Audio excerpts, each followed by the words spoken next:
Salut la team. Si je vous dis sportif de l'année, échappement en 1991, si je vous dis moins de 6000 exemplaires et si je vous dis Talbot Arizona, est-ce que ça vous parle? Non? Alors venez tout de suite avec moi, je vais vous présenter une petite française, la 309 GTI, 16 soupapes s'il vous plaît. C'est parti! Et pour nous présenter sa voiture, un habitué de la chaîne, on retrouve Nico. Salut Nico! Salut team, ça va? Ouais, ça va? Tu as eu quand même pas mal de véhicules, t'en as déjà 2 qui sont passés sur la chaîne et ça c'est le 3e. Ouais. Alors présente-nous ta voiture. Et bah c'est une 309 GTI 16 de 1990, donc de février 90. Donc 160 chevaux. Ouais. C'est la version non kata. C'est un véhicule que j'ai acheté en 2006, faites le calcul. C'est ma première voiture. Enfin c'est ma première vraie voiture en fait. Je me la suis acheté, je m'étais fait un petit crédit à l'époque parce que je commençais à travailler, j'avais pas trop les moyens. Donc j'avais fait un petit crédit. Hein. Et depuis je l'ai gardé en fait. C'est ma première bagnole, c'est un peu un bijou? C'est mon bébé. C'est ton bébé. C'est mon bébé et puis quand je vois tout ce que j'ai fait dessus, j'ai pas envie de la revendre. Bah t'as bien raison. On va en parler par la suite de la vidéo. D'abord, pourquoi t'as voulu cette voiture? Alors pourquoi mon pote Nico, qui suit la chaîne, avait acheté une 21 TXI. Donc c'était la modèle juste avant la 2 litres turbo, c'était le premier multi-soupape de chez Renault. Ce qui faisait 140-145 chevaux et ça marchait fort et je me dis je veux une voiture qui marche plus fort que la sienne. Concours de zizi. Voilà, du coup j'avais regardé ce qui se faisait et alors j'étais pas trop berline type 405 MI16, j'étais plus dans la plus petite, citadine 205 mais ça faisait pas assez de puissance. Donc du coup je me suis tourné par hasard, je suis tombé par hasard sur la 309 GTI 16 parce qu'il y en avait une à vendre dans mon village, c'était pas celle-là. J'avais essayé, on s'est dit à 3 dedans, putain ça marche fort. Ouais. Et du coup je m'étais mis en quête d'en trouver une. D'accord. Voilà. Alors du coup, j'y suis arrivé par hasard. Hein. T'es arrivé par hasard, mais t'as trouvé ton bébé voilà. À l'époque. Cette voiture, elle est née Talbot. Si on fait une petite recherche sur internet, on peut voir que c'est la descendante de la Talbot Horizon. Mais c'est aussi la maman de la 306 de chez Peugeot. Et la première compacte que Peugeot a sortie. Ça s'appelait comme ça, la 205 était une citadine. La 309 c'était du coup la première compacte. Et elle est née Talbot cette bagnole. Alors ouais, à l'origine c'était une Talbot. Quand Peugeot a fini d'englober, enfin d'absorber Talbot, voilà. Ils avaient cette bagnole là qui était prête. Ils l'ont rebadgée Peugeot et ils savaient pas quel numéro lui foutre. Ouais. Parce qu'à l'origine il y avait la 305, ça aurait dû être la 306 et vu qu'ils savaient pas comment l'appeler, ils l'ont appelé la 309. C'est le vilain petit canard de chez Peugeot, ils savaient pas quoi... Ils savaient pas quoi faire, ils l'ont appelé comme ça. Alors ils l'ont appelé 309. Enfin, pour l'histoire, dans les grandes lignes, c'est ça. Voilà, ouais. Pourquoi on n'en sait rien, mais en tout cas, voilà, c'est le nom qu'elle apporte. La bagnole était prête, tout était prêt, ils se sont dit, bah on va pas acheter ça, ça est une compacte que... Bah oui, ça aurait été con. Voilà. Puis en plus, elle a de la gueule cette bagnole, moi j'aime bien. Il faut aussi dire qu'elle a quand même un paquet de pièces qui est commune avec la 205. Ouais. Notamment beaucoup d'éléments de la face avant. Il me semble que les portières aussi c'était 205. Alors les portières en 3 portes il me semble, en tout cas les vitres c'est sûr parce que ça vient d'une 205 hein. D'accord. Ça vient d'une 205 parce que j'en avais cassé une. Ouais. J'avais pris ce que je trouvais à l'époque. Tout ce qui est on va dire de là jusqu'à là c'est 205 à peu près parce que je crois que les ailes et capot c'est pas les mêmes. Et à partir de là c'est spécifique à la 309. D'accord. Bon, sauf là, c'est... Sauf là. Mais en tout cas, ouais, donc ça en fait une bagnole au premier abord, en tout cas, que je trouve assez discrète. On va dire presque un slipper. Toi, tu as rajouté, alors je sais pas si c'est toi qui l'as rajouté ou si ça y était, les petites bandes PTS là. Alors oui, ça c'est moi qui les ai rajoutées parce que je les avais trouvées. Ouais, non, mais ça lui va bien, hein, ça donne de la gueule. Mais t'enlèves ça. Allez, il y aura les connaisseurs qui vont savoir ce que c'est parce que tu as le pare-choc avec les anti-brouillards et les longues portées. Mais sinon, au GTI à la XS, je crois, qui était un peu la haut de gamme Peugeot à l'époque. C'est ça. Mais sinon, il n'y a rien. Ouais, il n'y a rien qui va te la différencier. d'une 309 somme toute assez classique. Et pourtant tu as un sacré bouilleur sous le capot. Cette bagnole était considérée aussi bien comme la 205 GTI, comme un cercueil roulant, et on va vite voir pourquoi. Je te propose, vu qu'on en a parlé, qu'on voit un peu ce qui va différencier la GTI de l'extérieur d'une 309 normale, et si on arrive aussi à voir la différence entre GTI 8 soupapes et GTI 16 soupapes, parce qu'on a les deux qui sont sortis et c'est vachement intéressant de pouvoir savoir comment on différencie les deux. Alors la GTI 8 soupapes, déjà la 309 phase 1, donc elle avait la calandre qui était différente et au niveau du coffre et des feux arrière. Elle n'est sortie que en 8 soupapes. D'accord. Elle n'est sortie que en 8 soupapes. 3 portes ou 5 portes. Ok. C'était un peu son point fort, c'est que la 5 portes, pour les familles, les papas qui voulaient une voiture rapide avec les enfants, c'était pratique. C'était une des premières voitures un peu françaises énervées. Hein, je crois que c'était les premiers à avoir sorti ça. Hein. Sinon, c'était les berlines, c'était tout ce qui était 21, 405 et tout ce segment-là. Après la phase 2, donc ils ont remanié la calandre, donc les feux et le seuil de porte. Voilà, le seuil de coffre, pardon. Ouais. Ils avaient tout remanié. Ouais. Et là, ce qui différencie une 309 GTI 16 d'une 309 GTI normale, 8 soupapes, à l'extérieur, il n'y a qu'une seule chose, enfin deux choses. C'est ça s'il y a encore. Voilà. Quoi qu'on peut le coller sur un GTD si on a envie. Ouais, mais bon, voilà. Et ça, les baguettes de pare-choc et de baguettes latérales qui sont noires. À l'origine, elles sont rouges. Donc sur là, les 8 soupapes. Voilà, donc là on peut voir que celle-ci vient d'une 8 soupapes parce qu'il y a encore des traces de rouge. Que tu as repeint en noir. Parce que j'ai repeint en noir parce que j'avais pas en trouvé des normales. Bon, après c'est les mêmes, c'est juste de la peinture. D'ailleurs, ce qui est drôle au final, c'est que sur cette bagnole, on se serait attendu, vu qu'elle est plus puissante, on n'en a pas parlé, donc elle fait 160 chevaux. La GTI 8 soupapes fait 130 chevaux, hein, c'est ni plus ni moins que le moteur de la 205 GTI qui a été mis dans la 309. Celle-ci, c'est le moteur de la 405 Mi 16 qui a été mis dans la 309. Donc on se dit elle est plus puissante. Alors, ils auraient pu chez Peugeot à l'époque dire on va la faire plus agressive, et ben non, elle est encore moins discrète que la 8 soupapes. C'est ça que je trouve excellent, et pour moi c'est vraiment t'enlèves le bas de GTI 16 comme tu disais, tu lui mets 4 jantes tôles et un pare-choc normal, t'as un vrai slipper quoi. Ah ouais, c'est une commerciale hein. Ouais, c'est excellent. Ouais, c'est vraiment les seuls trucs qu'il y a là extérieur, c'est pare-choc avant, jantes et le petit élan. Sinon, il n'y a rien. Il n'y a rien du tout. Ce qui est pratique pour trouver des pièces détachées quand même. Aussi. En passant. Si on fait un tour devant, donc devant, on a déjà un peu vu donc les bandes PTS. Moi, je trouve que c'est quand même assez agressif. Surtout donc avec ce pare-choc là intégrant, donc tu as des anti-brouillards et des longues portées. Donc longue portée ici, donc eux s'allument que avec les pleins phares feu de route, et les anti-brouillards qui s'allument quand il y a du brouillard. Voilà. Ou pas aussi ça marche pas. La voiture donc extérieurement effectivement à part ceux qui connaissent, donc on a les jantes Speedline en 15 pouces. Toi t'es monté en Toyo Proxys dessus, c'est ça? Oui, parce que en termes de pneus sportifs, il n'y a plus que eux qui font ça. Il n'y a pas grand chose. Hein, ouais. Sinon tu as Michelin historique qui ressortent les Proxys 2. Ouais. Le problème c'est c'est un peu comme le TRX, faut les commander à l'avance. Ça doit être cher je pense. C'est pas du TRX, hein, je crois que c'est du l'ordre de 100 balles le pneu, mais bon, si tu as envie de changer deux pneus maintenant, tu es obligé d'attendre qu'ils les produisent. Quoi. Voilà, mais ils les refont. Au niveau du freinage, si on a parlé des jantes, mais c'est intéressant. Donc le freinage, on est quoi sur donc c'est des disques, hein, c'est 4 disques sur la voiture. 90, ventilé à l'avant et plein à l'arrière. C'est exactement les mêmes freins qu'une 205 GTI 1,9 litre. D'accord. La seule différence, c'est à l'arrière, il y a 2 répartiteurs de freinage pour le frein arrière. C'est la seule différence, je crois.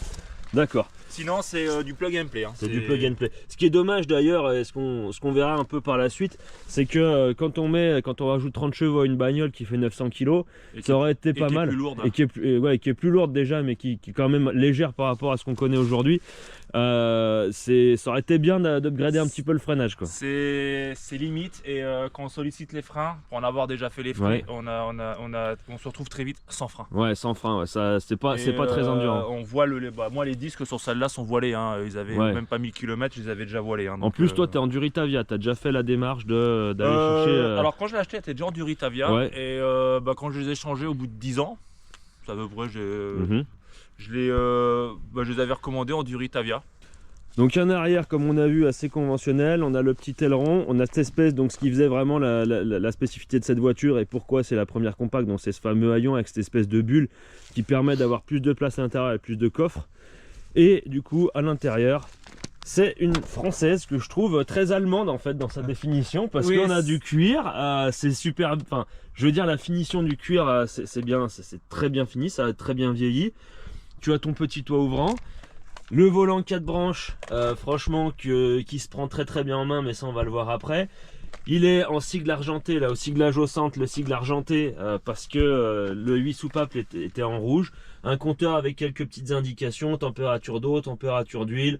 C'était très complet pour les Ouais, c'était très complet. Il n'y a que eux qui faisaient ça, hein, quasiment. Hein. Mais c'était une vraie sportive, hein. Et du coup il fallait d'avoir les infos qui allaient bien pour que ça s'exploite correctement sans la péter.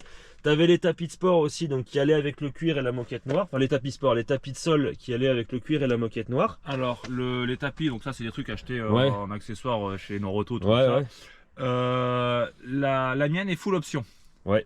Donc ça Pour veut l'année dire- 90. Pour l'année 90, c'est-à-dire en option intérieur cuir noir, donc c'est les sièges qui sont issus de la 405 EMI 16, ou enfin Ouais. c'est issu de la 405, c'est juste qu'ils les ont fait basculants. Donc qui dit cuir noir dit moquette noire. Ouais.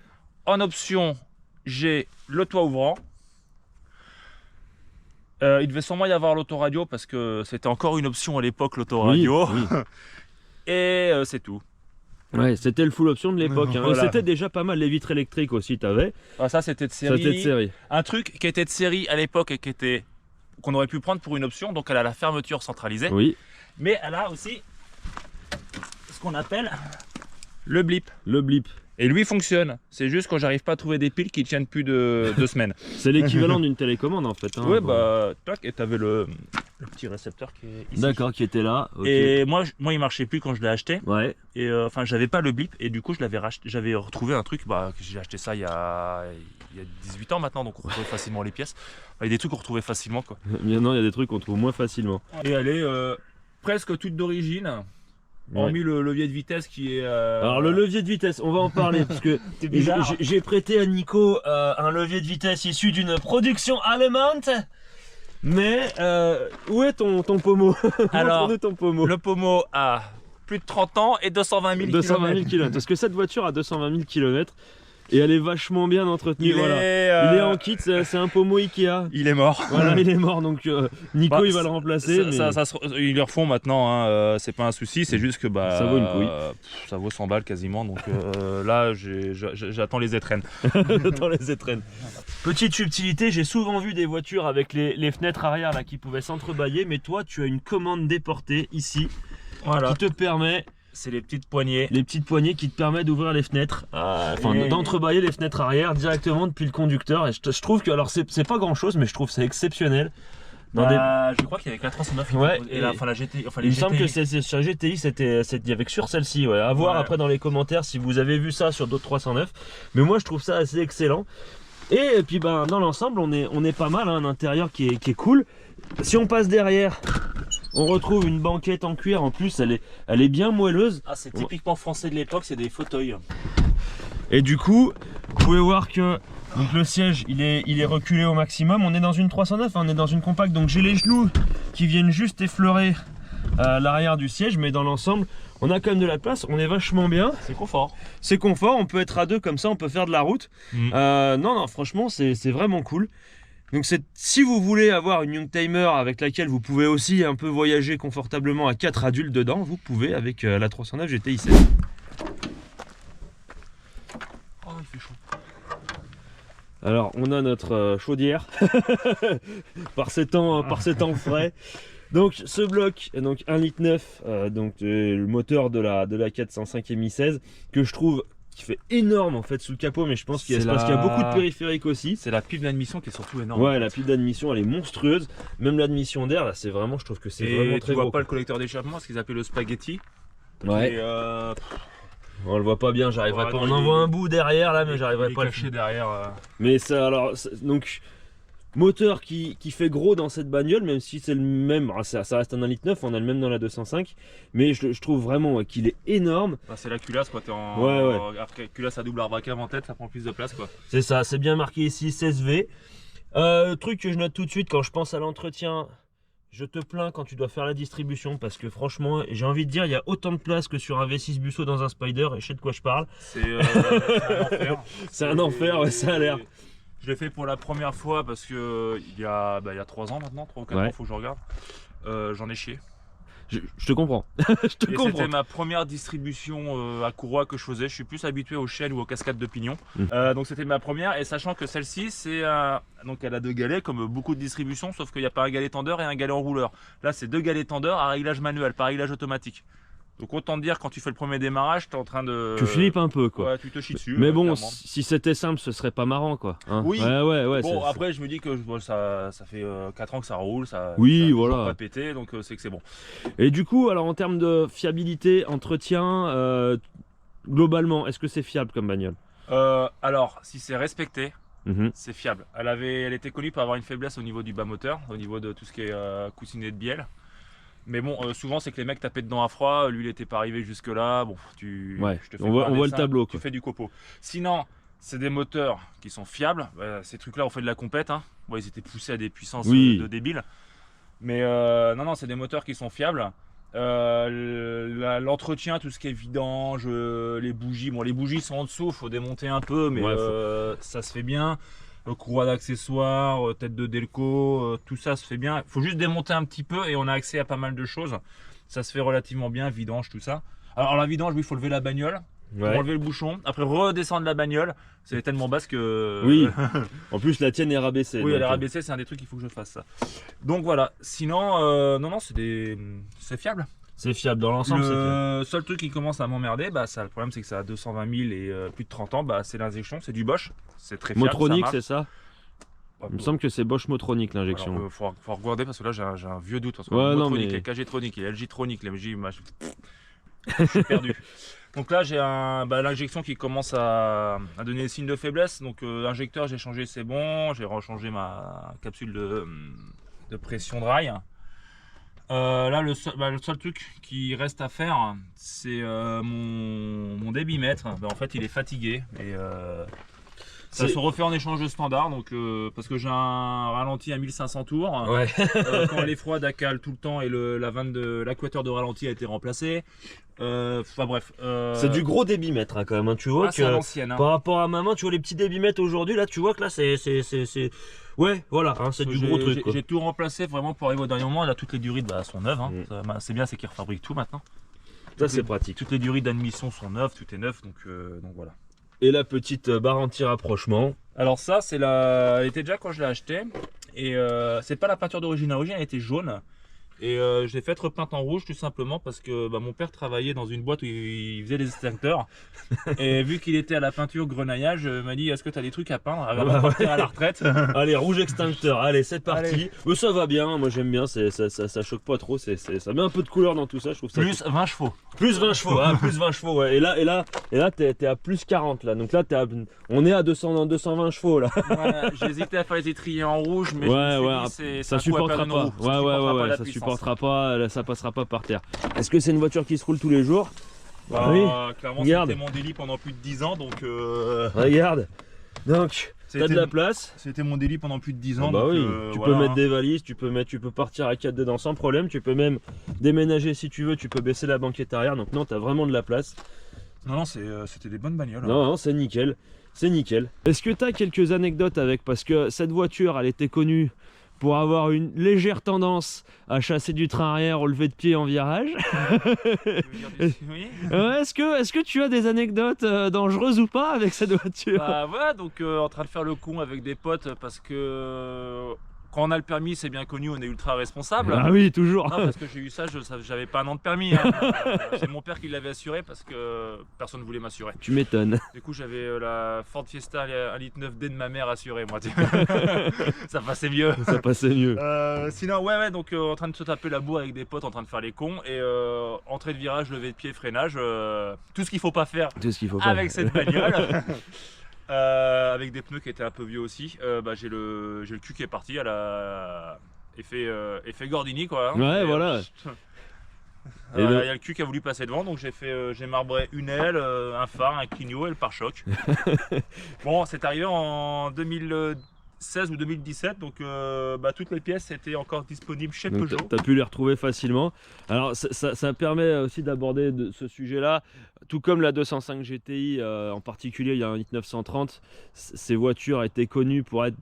Les gens les appelaient les cercueils roulants avant de les appeler Youngtimer et avant qu'elles prennent la cote qu'elles ont pris aujourd'hui et la cote de sympathie surtout qu'elles ont aujourd'hui.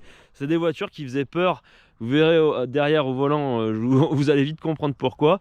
Il y en a un paquet qui sont roulés autour d'un platane avec. Et pour cette raison-là, effectivement, parce que le train arrière a tendance à être un petit peu joueur, ce qui en fait en particulier pour le coup une excellente sportive, mais sur une voiture de tous les jours, si tu n'as pas un minimum de compétences ou si tu respectes pas un minimum ta voiture, tu as vite tendance à te rappeler que la patronne c'est elle. Et en plus de ça, c'est une voiture qui effectivement est une distribution de puissance et une distribution de son couple qui est très particulière sur le multi-soupape, mais ça on le verra juste après. Donc du coup, tu t'as déjà fait un petit tête à queue avec, et puis tu nous as dit aussi tout à l'heure que au niveau du freinage, effectivement, tu te retrouves vite sans mordant, quoi. Donc là, on était un peu plus responsable, donc du coup, on avait trouvé 2 ronds-points d'espace de kilomètres, donc on s'est dit, c'est génial pour faire des runs en pleine cambrousse. Donc là, on était en train de se taper la bourre avec une 944 Atmo et une 21 de litres turbo. Nico. Et là, à force de taper des bourres, de faire des gros freinages, les freins, ils ont dit merde. Ouais, ils ont dit merde. Mais plus de freins. Freinage en grève, quoi. Ouais, j'avais les disques, ils étaient bleus. Ah non, mais j'ai dû démonter, refoncer les plaquettes parce que je les avais glacées. Puis les disques, ils sont restés comme ça parce qu'ils avaient, puisque je disais 1000-1500 bandes, je venais de les changer. Et puis bon, maintenant, pour rouler tous les jours, ça suffit. Ah bah ouais, carrément. Alors ça me fait penser un peu là, ce qu'on est en train de dire, notamment sur la partie freinage. En discutant tous les deux, on a parlé d'un kit PTS qui était vendu à l'époque chez Peugeot pour les 8 soupapes. Pour les phases 1, ouais. Voilà, pour l'homologation de la bagnole, je crois que c'était dans je sais plus quel championnat. Et en fait, chez Peugeot, vous pouviez acheter un kit turbo. Voilà, sans intercouleur. Sans intercouleur. Échangeur, pour parler plus français. En gros, il claquait un turbo dans la bagnole. Donc c'est le 8 soupapes, donc tous ceux qui montent des turbos dans des 8 soupapes, Peugeot l'avait inventé avant. Voilà, vous avez rien inventé. Sauf que c'est homologué.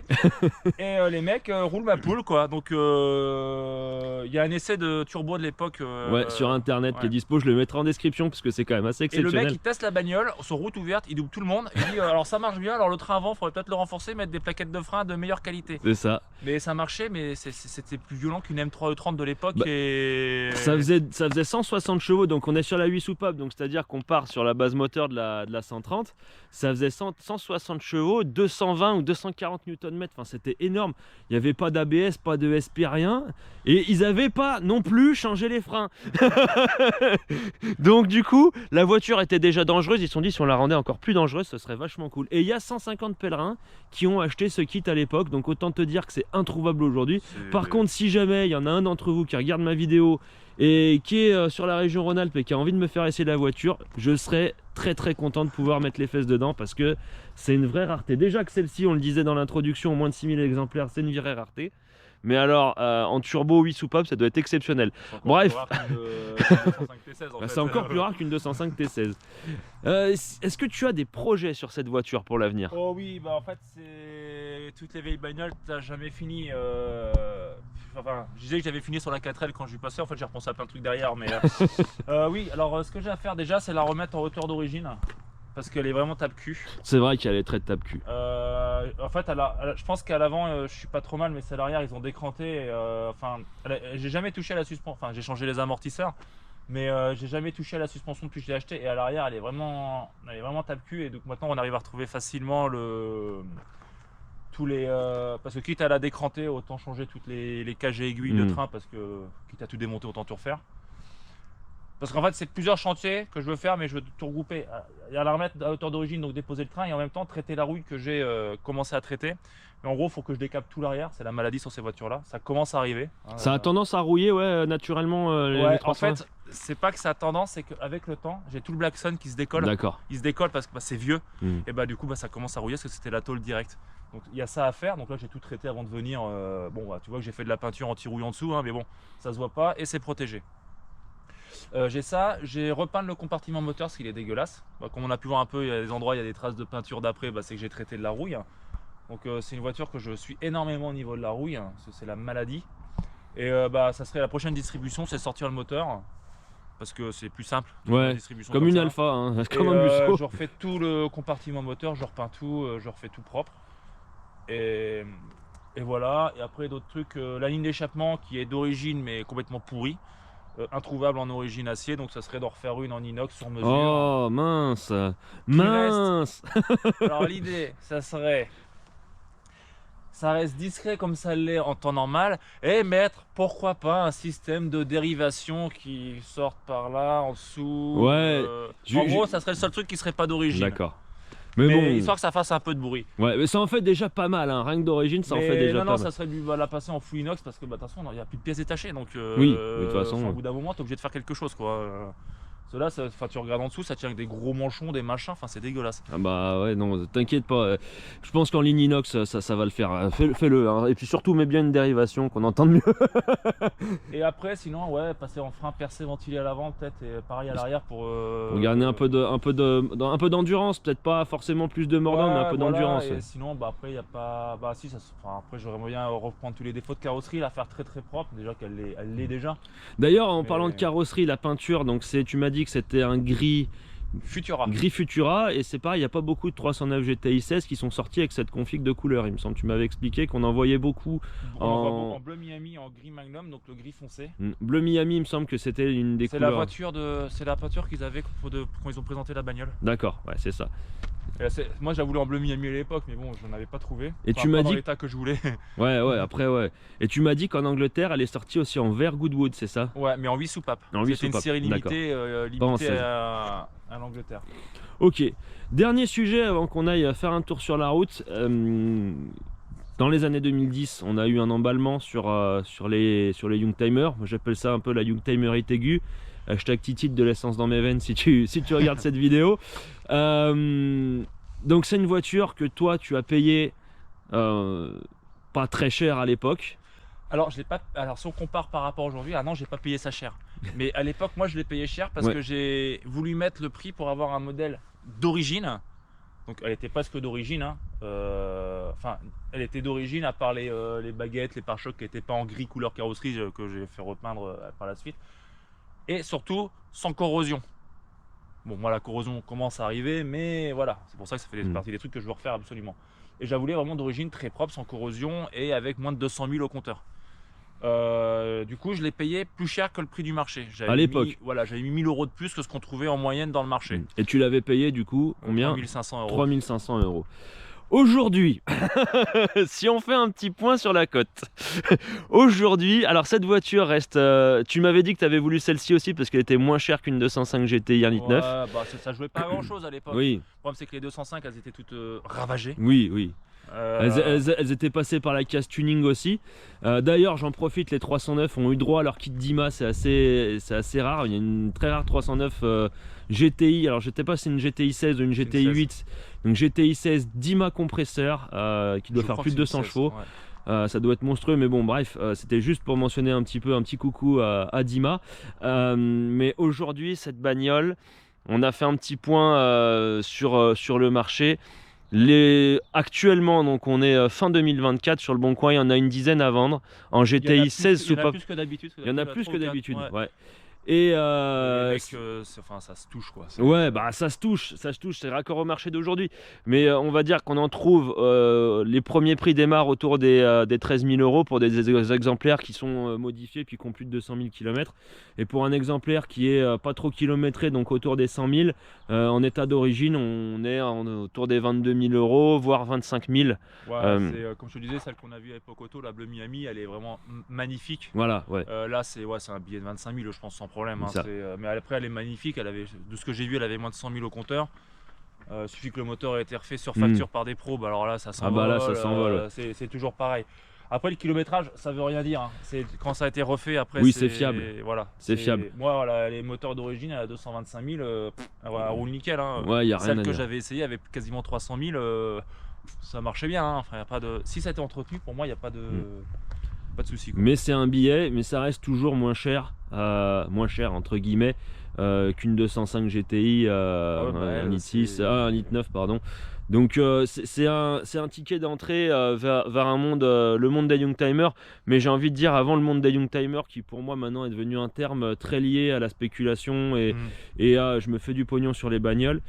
Vraiment c'est plus une entrée vers un monde qu'on connaît plus, c'est-à-dire une vraie voiture de caractère. Et pour pouvoir vérifier ça, je vous propose qu'on aille tout de suite sur la route, essayer cette voiture et qu'on voit ce qu'on en dit. C'est parti? Allez. Premier tour de roue avec cette 309 GTI 16 soupapes. Première chose que je note, le petit volant qui tombe super bien dans les mains, qui guide super bien la voiture. Ça me rappelle vraiment le volant de la 208 GTI BPS. Je pense que Peugeot a peut-être voulu à la fin des années 2010 faire un petit hommage en développant ces tout petits volants. Je sais pas si c'est ça ou pas, mais en tout cas c'est vrai que l'aïeul me rappelle du coup la descendante, donc c'est vraiment cool. Sous les 4000 tours minute, la voiture se comporte tout à fait normalement. C'est une voiture qui a presque deux visages, hein, j'ai envie de dire, on verra ça juste après, mais elle se comporte super bien, le moteur est très souple, rien à dire de particulier. La boîte de vitesse un petit peu floue je trouve. L'embrayage passe très bien, mais ouais, boîte de vitesse un petit peu floue, mais la voiture se place bien. Ça reste étonnamment confortable, je veux dire, pour ce que c'est et pour l'époque que c'était. Très confortable à un rythme de sénateur, mais la 309 GTI 16 elle était pas faite pour ça, elle était faite pour ça.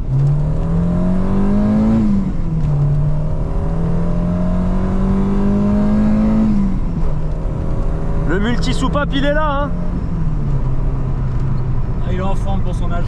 Il est en forme, il a la foi. C'est une tentation permanente de rester au-dessus des 4000 tours tout le temps.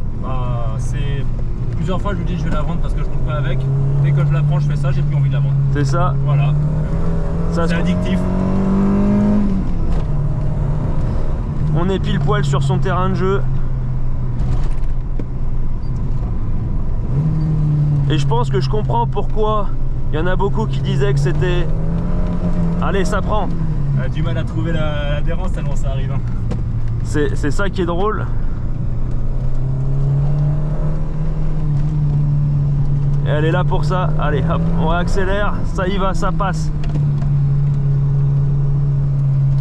Qui a besoin d'un autobloquant?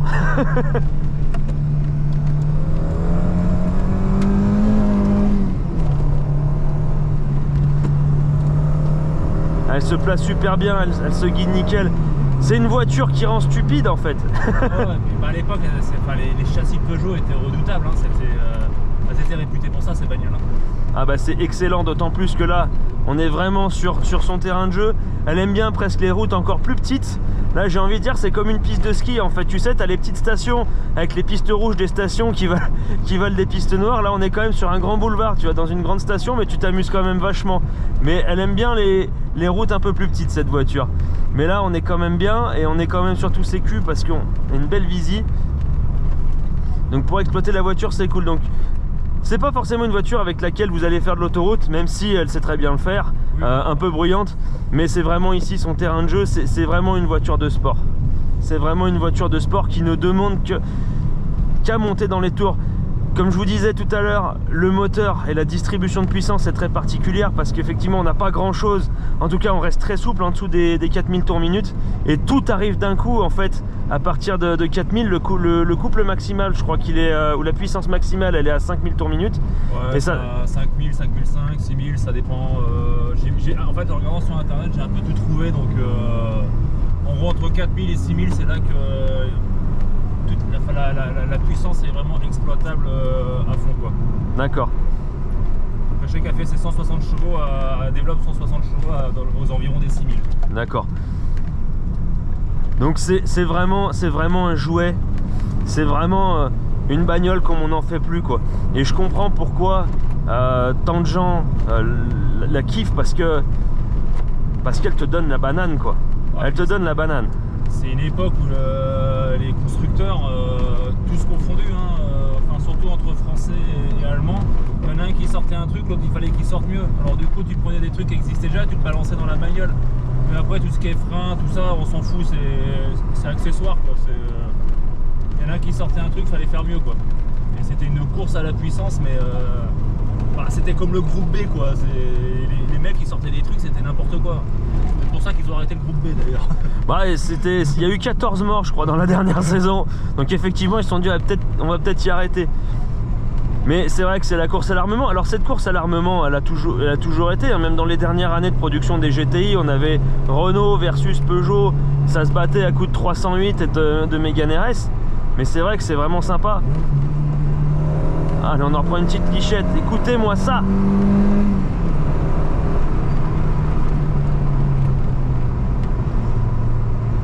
Alors le freinage, il mord quand même bien. C'est vrai que la sensation à la pédale, elle est un peu particulière, mais ça mord quand même bien. C'est pas faute d'avoir fait pas mal de choses sur le freinage. J'ai changé le Mastervac en me disant que ça sera mieux. Bon, bah ça n'a rien changé. Ah, c'est une voiture qui se vit, hein. C'est vraiment une voiture qui se vit cette bagnole. Alors c'est ça aussi que j'aime beaucoup, c'est qu'on va pas très vite au final. On n'a pas besoin d'aller très vite pour avoir de la sensation. On est quand même assez près du sol, le centre de gravité il est assez bas. On a un moteur avec beaucoup de caractère. On a une voiture légère. En fait c'est ça le secret du bonheur je pense, hein, en automobile. Ouais. Moi qui suis plus propulsion que traction, je trouve que la voiture est vraiment cool. C'est surtout qu'à l'époque ils s'emmerdaient pas à foutre plein de trucs qui servent à rien quoi. Là les seules options qu'il y avait, on en a parlé, c'était les sèche-cuir et le toit ouvrant. Il y avait et l'autoradio, il n'y avait pas de clim, il n'y avait pas d'ABS, il n'y avait pas de régulateur, toutes ces... Ça se faisait déjà à l'époque. Mais sur les grosses routières haut de gamme et tout ça, sur les petites sportives, limite ils auraient pu la sortir avec des vitres manuelles. Ah ouais, ça passait. Hein. Et tout ça, vas-y, moi ça me va, hein, c'est plus léger. Hein. Bah, ce qu'ils avaient fait sur la 205 Rallye, ils n'ont pas sorti de 309 Rallye. Tiens, faudrait la créer cette voiture. Ouais. Même si elle a roulé en rallye. Ah bah oui. Ah, ça passe tout par terre. Et puis ça vire à plat. Ça vire à plat, faut la forcer un peu. C'est une voiture avec laquelle tu te... C'est une voiture avec laquelle tu communiques quoi. Putain, écoutez-moi ça. Wouhou. En fait cette bagnole c'est comme l'Oktoberfest. Tu te dis t'y vas, tu prends une bière juste histoire de voir ce que c'est. Et au final tu finis complètement ravagé à 4 h du matin après en avoir bu 8. Et bah là c'est exactement pareil, tu dis ouais je vais y aller tranquille juste histoire de... Mais elle t'emmène et tout de suite t'as envie de faire le con. Et t'as envie de t'amuser quoi, t'as envie d'aller plus loin. Et je pense que c'est ça aussi qui a posé problème avec de nombreux pilotes amateurs. C'est qu'à un moment ils dépassent leurs limites et pas forcément celle de la voiture. Et là bah c'est le drame. Mais pour le coup j'ai tendance à préférer cette voiture à la 208 GTI BPS et même à la Hyundai i20 qui sont les descendantes de cette caisse. Alors la 208 est plus la descendante de la 205, mais on est quand même dans un esprit assez similaire parce que je trouve qu'on se fait plaisir plus vite en fait. On se fait vraiment plaisir plus vite. Ah, puis c'est les sensations, t'en as. Ah ouais. Carrément plus, on va avoir fait un tour dans la 208 de Rémi. Tu sens que ça marche, ça pousse, mais c'est aseptisé, c'est ça. T'as tout, et en plus la sonorisation entre le moteur. Il y en a pas. Bah, en fait il y en a mais il tombe en ruine. C'est de la mousse qui a 35 ans donc ça tombe par terre.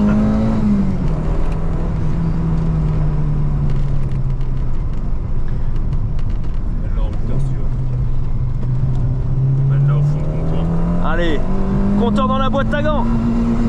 Wouhou! C'est génial.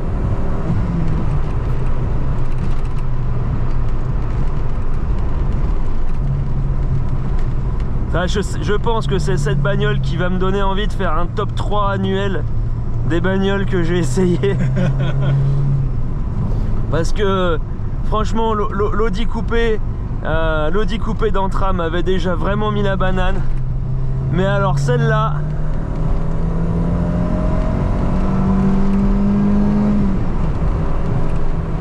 et dire que de l'extérieur on a l'impression que c'est une bagnole qui payent pas de mine comme ça. Ah bah tu veux faire un slipper, hein, c'est pas compliqué. Je lance un message aux constructeurs français, Peugeot, Renault, Citroën. Je sais qu'aujourd'hui, on est à l'ère de la sobriété, on est à l'ère de l'électrique. Mais s'il vous plaît, si vous arrivez, même en électrique, à nous ressortir une bagnole qui nous procure ces sensations-là, je sais que ce sera lourd.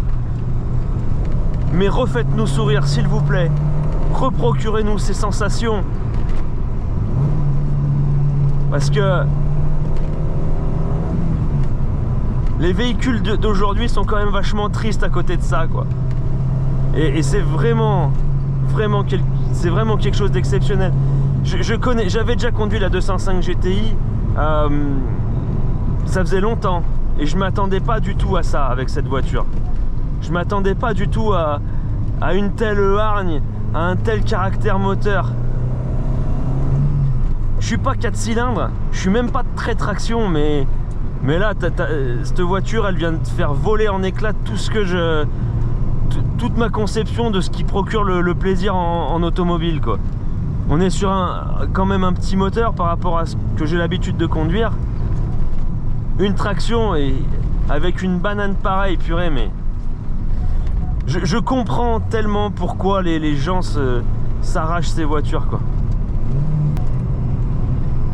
Alors, sportif de l'année, élu par Échappement M6 Turbo en 1991, elle était devant la Porsche Carrera 4, elle était devant, c'était la Mazda, il me semble la 323 GT. Il y avait la Fiat Ritmo, si je dis pas de Il y avait la Fiat Ritmo aussi. La 21 Quadra Turbo. C'est ça. Wow. Et puis c'est à l'époque où ils faisaient des essais. C'était pas grave si la bagnole a finissait sur des panneaux pour rentrer, hein. C'est ça, c'est ça, il l'essayait vraiment. Mais ce que je voulais dire, c'est que cette bagnole, elle a rien perdu.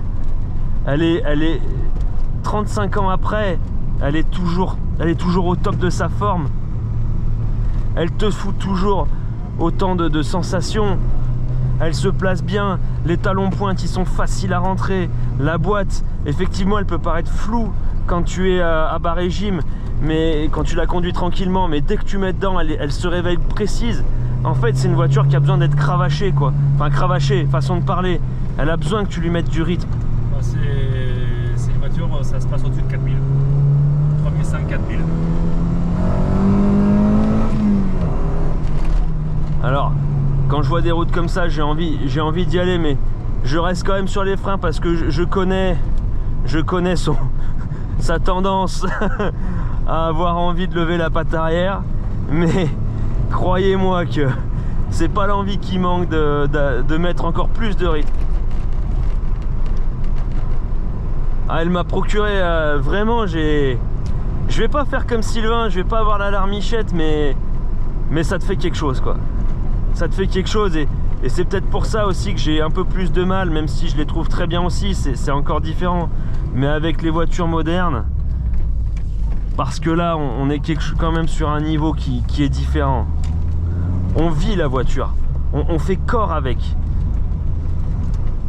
C'est assez indescriptible comme sensation, mais vraiment moi je trouve ça génial. Bon Nico, on a essayé cette 309 GTI 16. Qu'est-ce qu'on en dit, le mot de la fin? Mais il savait fabriquer des bagnoles à l'époque, hein. Non, Ouais. clairement il savait fabriquer des trucs. Il y a pas de fioriture, il y a que dalle. Enfin, simple mais efficace, une sportive, quoi. Ouais, c'est ça, une sportive. Mais elle mérite son titre, hein, franchement. Je lui redécerne aujourd'hui le titre à Team Motors de la sportive de l'année 2024. Parce que franchement, elle le mérite. Alors, une question à laquelle j'ai envie de répondre, c'est est-ce que j'achète ou pas? Clairement, Non, c'est déjà fait. toi c'est déjà fait, mais c'est la tienne, c'est plus facile. Clairement, putain, j'ai envie d'acheter. J'ai envie d'acheter, mais en même temps, je suis pas prêt à mettre le prix que la voiture vaut aujourd'hui pour ça. C'est un peu ce qui est contradictoire, c'est qu'elle m'a éclaté. Elle est géniale, elle est géniale. Elle a tout pour elle. En plus, en étant discrète, et c'est quelque chose que j'adore d'autant plus. Le seul problème que je vois, c'est que je me dis, allez, si tu la vends demain, si tu vas la mettre, allez, on va dire à entre 23 et 25 000 euros, et entre 23 et 25 000 euros, on commence à avoir des Corvette C5, quoi. Et en vrai, si je mets l'une à côté de l'autre au même prix, là, on va dire que tu as la passion, tu as un petit morceau d'histoire à la française. Et je pense que c'est ça aussi qui peut dissuader beaucoup de gens, c'est que c'est devenu cher. Ouais. Après, c'est devenu cher. La mienne vaut quand même moins que ça, vaut plus dans les 15-16 000 je pense dans l'état où elle est. Mais en fait si tu achètes ça, c'est que ça a été ta première bagnole, c'est que ça t'a fait rêver quand tu étais gamin.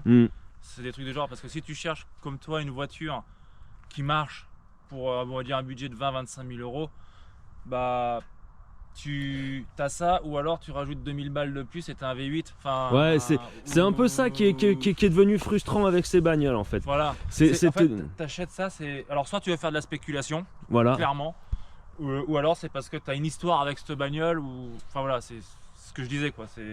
Et je pense que c'est parce qu'il y a une raison pour laquelle tu vas acheter ça. Et c'est pour ça aussi qu'à mon avis, ces bagnoles, et je pense directement à la 205 GTI en premier, c'est pour ça que ces bagnoles aussi ont eu cette cote qui a explosé, cette demande qui a explosé dans les années 2010, parce que je pense que c'est des voitures qui étaient encore abordables à l'époque. Et qui se sont retrouvés sur les posters des chambres de plein de gens qui avaient 35-40 ans à ce moment-là, et voilà, qui les ont achetés, ils les ont tous voulu. Alors petit fait intéressant, ce moteur là n'est pas dispo que sous cette voiture. Oui. On l'a aussi dans la BX16 soupape. Ouais. La BX GTI, qui est beaucoup moins cher. Et niveau tenue de route, à ce qui paraît, c'est radical. Eh ben, alors moi, je serais très curieux aussi d'en essayer une. Ce serait vachement intéressant de comparer. Donc, parce que on va pas se mentir, il y a le moteur qui fait beaucoup aussi du caractère de cette voiture. Donc voilà, c'est intéressant de savoir qu'il existe sous une autre voiture de à peu près ce gabarit-là. Moi en tout cas, j'ai vraiment adoré ta bagnole, donc merci encore de m'avoir fait vivre ça. Depuis le temps qu'on en parlait. Depuis le temps qu'on en parlait, mais c'est vraiment des sensations que voilà. J'ai pas beaucoup encore une fois de mots à mettre dessus, mais j'ai adoré. Dommage que ce soit si cher aujourd'hui, mais franchement merci. Et puis on te revoit parce qu'on va commencer à épuiser les voitures que tu as dans ton garage. Ouais, on va passer aux mobilettes. Voilà, on va passer aux mobilettes après. Merci Nico, on va te revoir assez prochainement sur la chaîne avec un truc complètement différent je pense, mais en tout cas on va se marrer. Merci à toi, salut. Allez, bisous. Bon la team, vous voyez j'ai la banane. J'espère que vous avez pu ressentir à travers cette vidéo ce que peut procurer cette voiture en termes de sensations, en termes de feeling. C'est vraiment génial, c'est une petite sportive à la française qu'on fera plus. Donc voilà, c'est une grosse place dans mon cœur. J'espère que la vidéo vous a plu. Si c'est le cas, n'hésitez pas à aller voir les autres. Il y a plein d'autres trucs sympas. Je vous conseille notamment l'Audi Coupé GT qui est un peu dans la même veine de celle-ci. Et puis si vous aussi vous avez envie de me présenter votre voiture, n'hésitez pas à me contacter par Instagram ou par mail. Tous les liens sont dans la description. Mais en attendant, je vous dis à la prochaine. Portez-vous bien. Ciao! Bon, je sais pas si vous voyez les gars, mais on a un Mirage 2000 qui vient saluer la 309 GTI 16. On a demandé à la patrouille de France, voilà. Mais on ne l'a pas eu, ils étaient occupés aujourd'hui. Ouais, ils n'ont pas voulu être là. Bon alors d'habitude j'essaie de pas avoir trop de bruit, mais bon. Oui, on a swappé un réacteur d'avion dans la 309.